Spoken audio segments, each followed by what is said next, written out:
All right, strap in everyone, because today we're taking a deep dive into something that might sound a little crazy at first.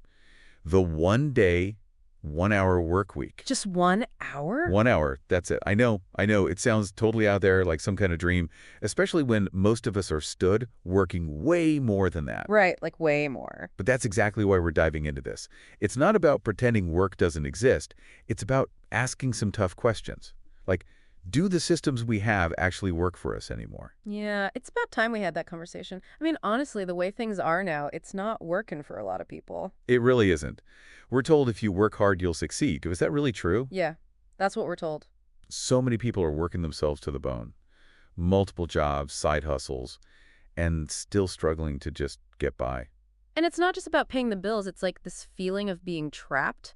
You're giving so much time and energy to work that there's nothing left for anything else. And meanwhile, the gap between the rich and everyone else just keeps getting bigger. Exactly. It makes you think, if working hard really equaled success, wouldn't more people be doing well? It's a great point. You see people working their tails off in low-paying jobs, gig workers always hustling for the next gig, even small business owners burning the midnight oil. It's like this constant pressure to produce, to prove yourself through your work, but to what end? And then you've got things like wages staying the same while everything else makes more expensive, jobs being replaced by robots. It's like the harder you work, the further away success feels. It's mind-boggling, really. So let's get back to this wild idea. Working just 1 hour a week? I get it, it sounds crazy, but think about it. Technology is changing so fast, machines are already doing jobs that people used to do. Right, they are.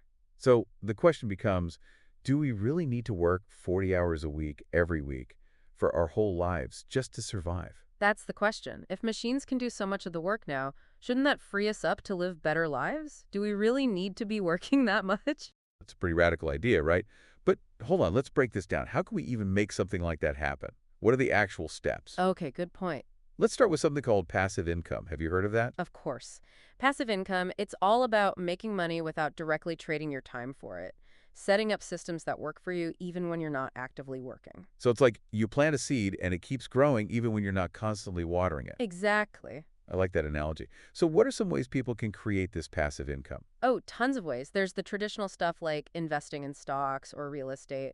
Those can generate dividends or rental income. But then you've got the whole world of digital products, which is really cool. Online courses, ebooks, all kinds of things.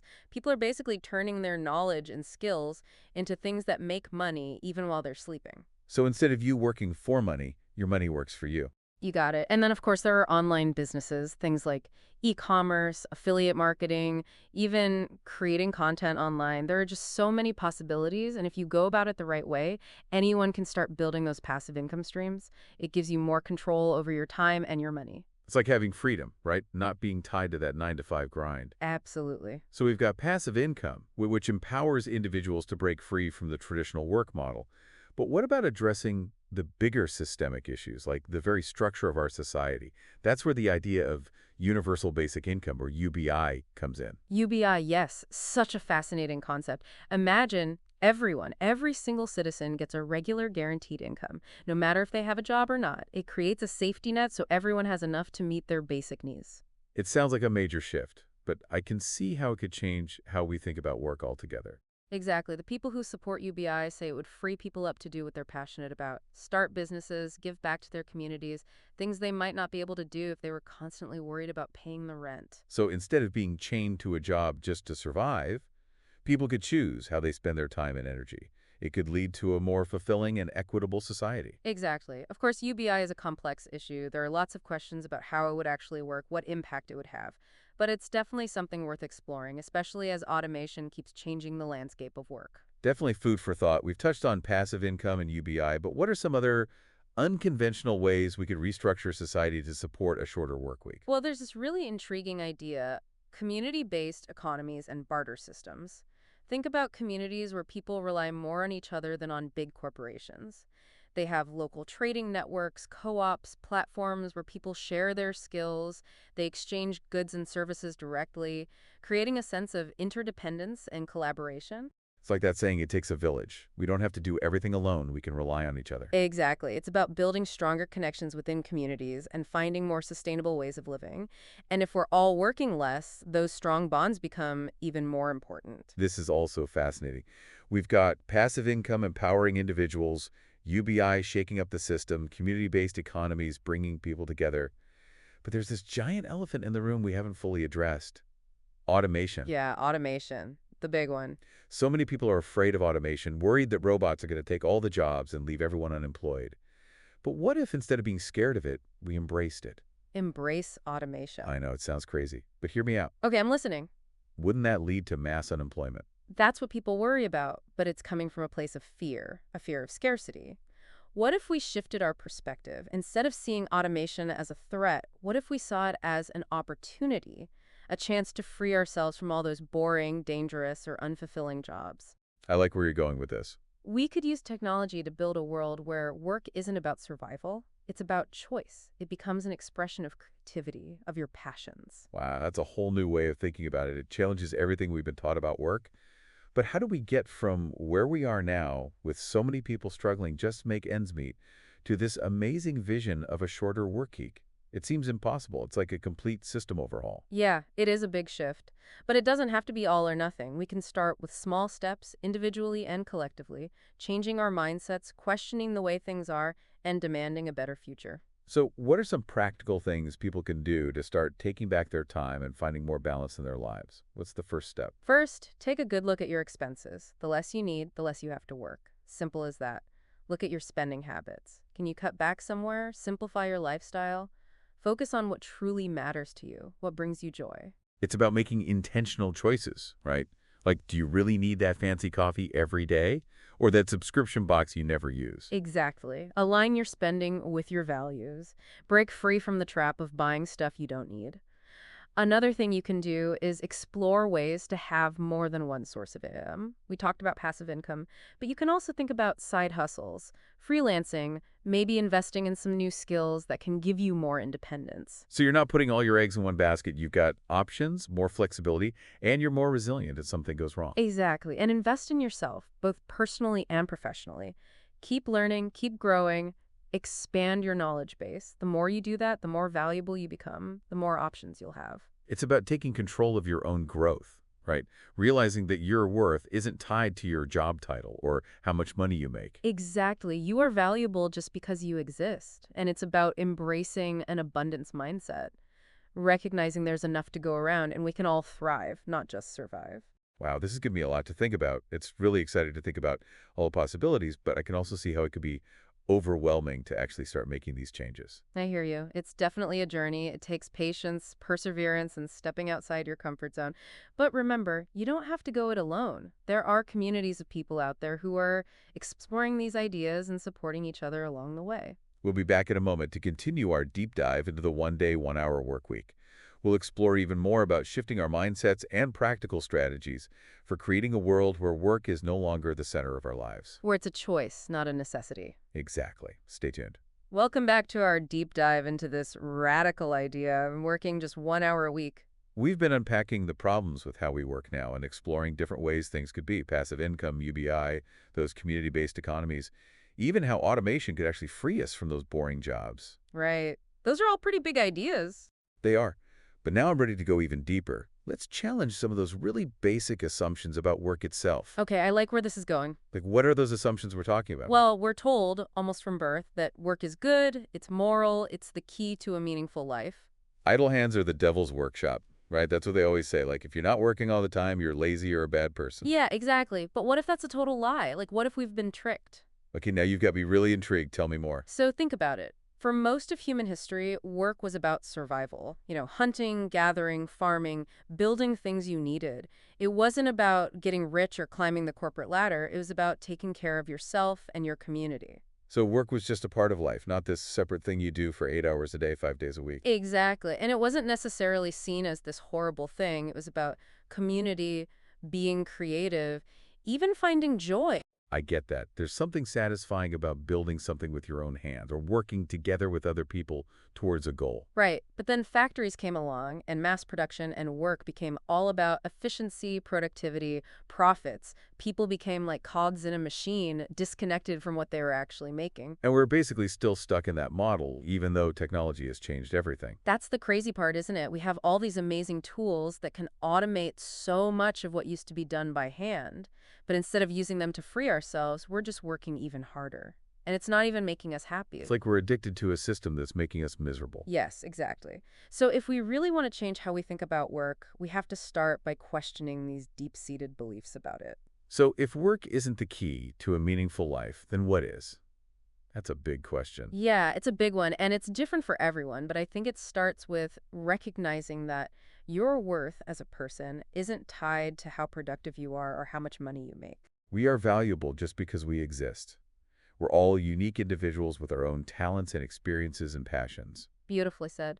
And when we break free from this idea that we have to be working all the time, we open up space for all sorts of things that can give our lives meaning. Okay, so what are some examples? What are those things that could give our lives meaning? Think about it. What would you do if you had more time and energy? Spend time with people you love, explore your creative side, travel, volunteer, learn something new, just be present and enjoy life.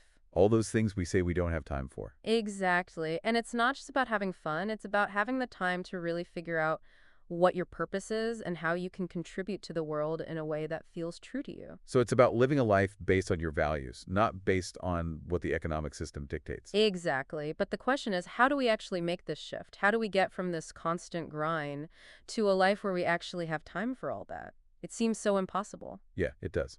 Where do we even begin? I think it starts with changing our mindsets. One of the biggest hurdles is overcoming this fear of scarcity. That feeling that there's not enough to go around, that we have to constantly be fighting for resources for everything. Exactly. We're taught that from a young age. There are only so many good jobs, only so many chances to succeed. And if you don't grab them, someone else will. So it's like this constant pressure, like you're always going to miss out. Right. But what if that's not actually true? What if there's actually more than enough for everyone? Resources, opportunities, everything. What if it's just a matter of changing how we see things? It's like we're living in a world of infinite possibilities, but we're so focused on what we don't have that we can't even see them. Yes, exactly. So one of the first things we need to do is shift from a scarcity mindset to an abundance mindset. Okay, I get that in theory, but how do we actually do that? It's easy to say think positive, but it's hard to actually change how you think deep down. You're right, it takes effort and practice.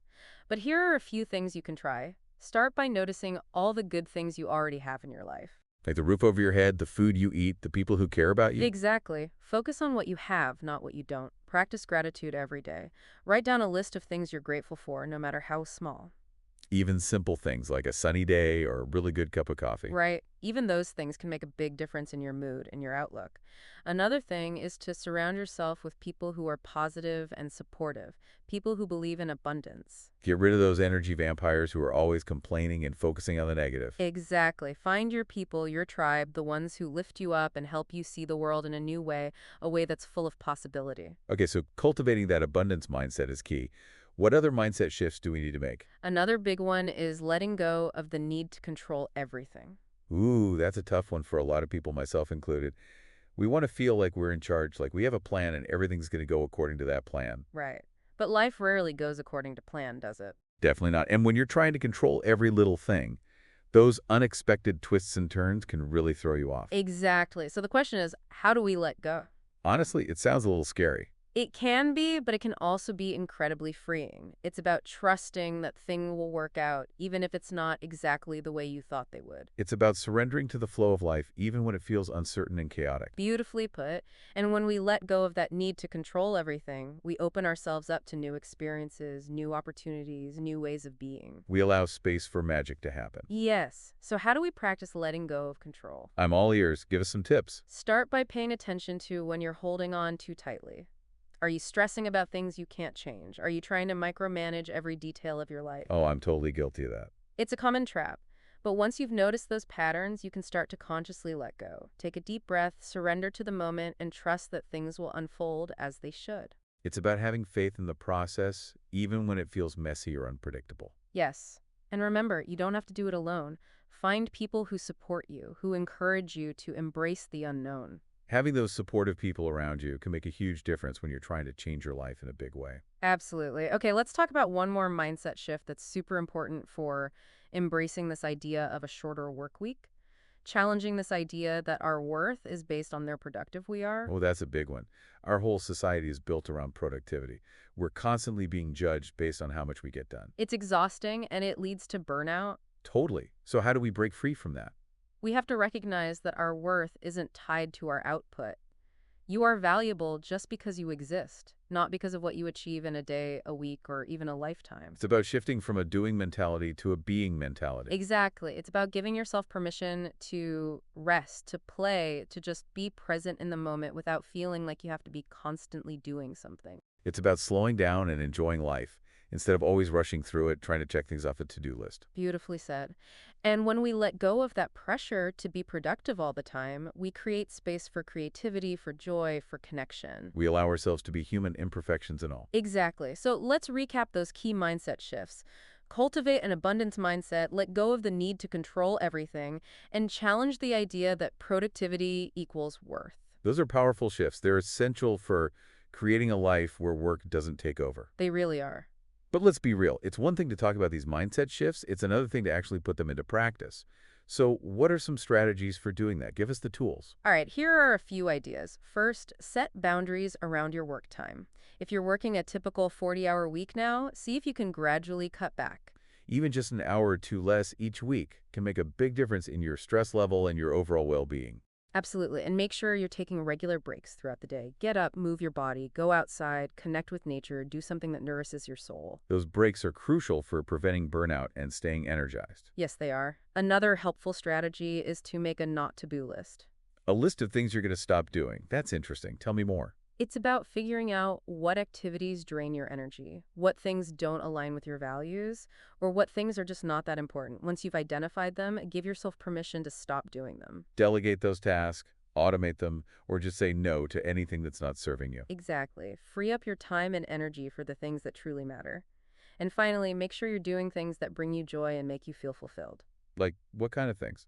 It's different for everyone. It could be spending time in nature, picking up a creative hobby, connecting with people you care about, anything that lights you up. Anything that makes your heart sing. Exactly. And make those things a priority. Schedule them into your week like you would an important meeting.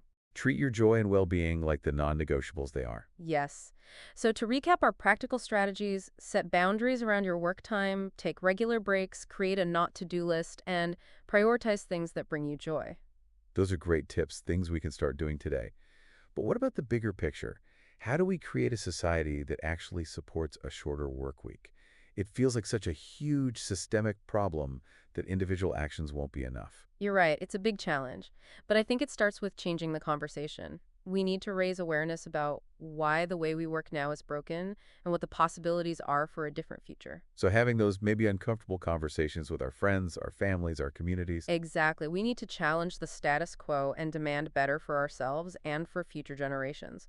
And we need to support policies and initiatives that promote a shorter work week, things like UBI, job sharing programs, worker cooperatives. We need to create a system that values people over profit and productivity.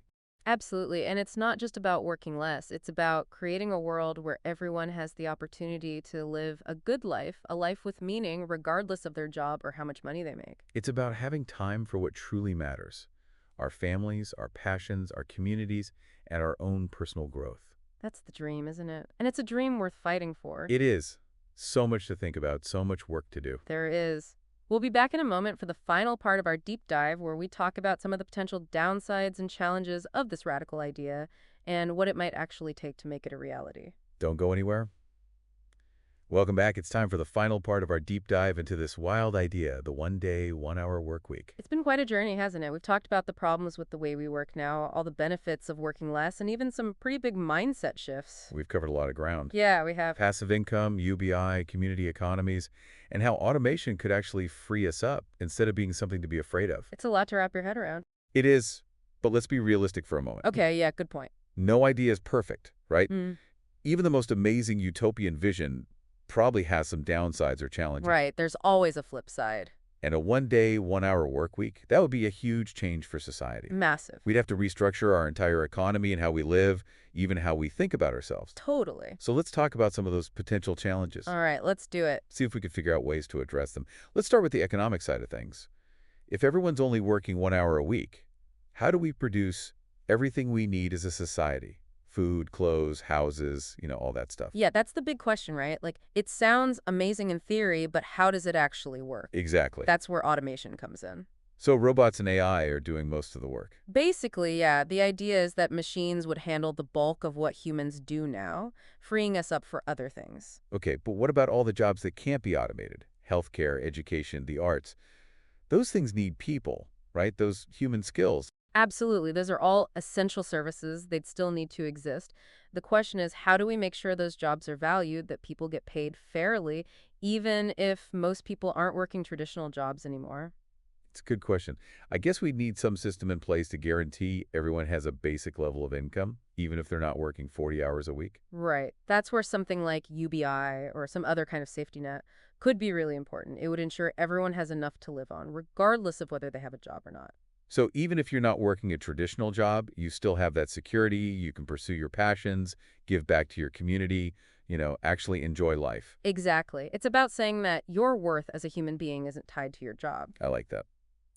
But even if we could figure out the money part of it all, there's the social and psychological side of things, too. That's true. Work does give a lot of people structure in their lives, a sense of purpose, a way to connect with others.